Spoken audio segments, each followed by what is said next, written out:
2 থেকে 3 মিনিটের একটি ছোট গল্প শুনে যাবেন, আশা করি ভালো লাগবে। একটি ছেলে খুবই সাদাসিধা ছিল।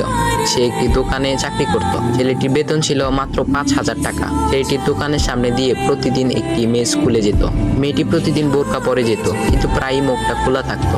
একদিন হঠাৎ করে ছেলেটির নজর পড়লো মেয়েটির দিকে। এভাবে বেশ কয়েকদিন যাবার পর মেয়েটি বুঝতে পারলো ছেলেটি তাকে লক্ষ্য করে। মেয়েটিও বাঁকা চোখে ছেলেটির দিকে তাকাতে শুরু করলো। ছেলেটি মেয়ের চলাফেরা দেখে মুগ্ধ হলো। আফসোস করতে লাগলো, ইস, যদি আমিও আজ পড়াশোনা করতে পারতাম, তাহলে সাহস করে মেয়েটির সাথে কথা বলতে পারতাম। মেয়েটি বুঝতে পারলো ছেলেটি তাকে ভীষণ পছন্দ করে। তাই একদিন মেয়েটি ছেলেটির দোকানের পাশে দাঁড়িয়ে রইল। তখন ছেলেটি দুপুরের খাবার খাওয়ার জন্য দোকানের বাইরে আসে। সে চায়ের দোকানে গিয়ে 5 টাকার একটি রুটি খেয়ে পানি পান করে আসতে লাগলো। তখন মেয়েটি তার কাছে গেল। তুমি ভাত খেলে না, রুটি দিয়ে পেট ভরবে? তখন ছেলেটি মেয়েটিকে দেখে অবাক হয়ে গেল। তখন ছেলেটি বলল, আমি ভাত খেলে আমার মা, বাবা আর ছোট বোনকে কি খাওয়াবো? মেয়েটি শিক্ষিত, তাই অল্পতেই বুঝে গেল। সে হাত ধরে বলতে লাগলো, তাহলে তুমি যে আমাকে পছন্দ করো, আমাকে কি খাওয়াবে? তখন ছেলেটি বলল, আমি তো তোমাকে আপন করে পাওয়ার জন্য দেখি না, কারণ সে যোগ্যতা আমার নেই। তবে এটা সত্যি যে তোমাকে দেখলে আমার খুব ভালো লাগে, তাই দেখি। মেয়েটি ছেলেটির কথা শুনে চোখের পানি ধরে রাখতে পারলো না। সে বুঝে গেল ছেলেটির চরিত্র ও ভাবনা অনেক সুন্দর। সেদিন মেয়েটি চলে গেল। বাসায় গিয়ে রাত্রিবেলা মেয়েটি অসুস্থ হয়ে পড়লো। পরে তাকে ডাক্তারের কাছে নিয়ে আসা হলো। বলা হলো মেয়েটার 2টি কিডনি নষ্ট হয়ে গেছে। তখন মেয়ের বাবা ফোন করলো তার বন্ধুর ছেলেকে, যার সাথে বিয়ে দেওয়ার জন্য সে পাগল। কিন্তু মেয়েটি তার বাবার পছন্দের ছেলেকে বিয়ে করতে রাজি না, কারণ সে ছেলেটি টাকা থাকলেও কি হবে, তার চরিত্র খারাপ, সে লোভী।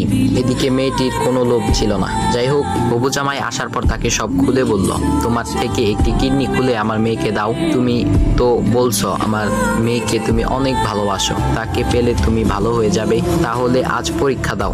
তখন ছেলেটি বলল, আমি আপনার রোগা মেয়েকে বিয়ে করতে পারবো না, আমার কি সুস্থ মেয়ের অভাব নাকি? এ বলে সে চলে গেল। বাবা তখন কেঁদে কেঁদে মেয়ের কাছে সব খুলে বলল। মেয়েটি বলল, বাবা তুমি কেঁদো না, একটা পথ এখনো আছে। আমাদের সামনে মোড়ে বড় একটা দোকান আছে না, তুমি সেখানে যাও। সেখানে যে তাইয়ুব নামের একটা ছেলে আছে, তাকে নিয়ে আসো, আমার কথা বলো। তখন মেয়েটির বাবা ছেলেটিকে নিয়ে আসলো। মেয়েটিকে দেখে ছেলেটির চোখ ভিজে পানি পড়তে লাগলো, কারণ মেয়ের বাবা তাকে সব খুলে বলেছে। তখন ছেলেটি মেয়েটিকে বলল, তুমি আমাকে একটা কিডনি দিবে? ছেলেটি বলল, কিডনি দেবার জন্যই আমি এসেছি। মেয়েটি তাকে বলল, তুমি কি চাও? ছেলেটি বলল, তুমি সুস্থ হয়ে আমার দোকানের সামনে দিয়ে যাবে, আর দূর থেকে আমি তাকিয়ে দেখব, এই অনুমতিটুকু চাই। এ কথা শুনে মেয়েটিও ও তার বাবা তাদের চোখের পানি ধরে রাখতে পারলো না। অবশেষে মেয়েটি বিছানা থেকে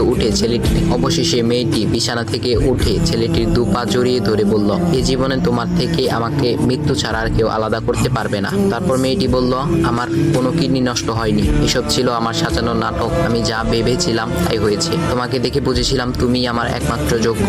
এখন ভাই, তোমাদের এত সুন্দর একটা গল্প শোনালাম, টিপটামি না করে ভিডিওতে লাইক দাও আর একটা কমেন্ট করো।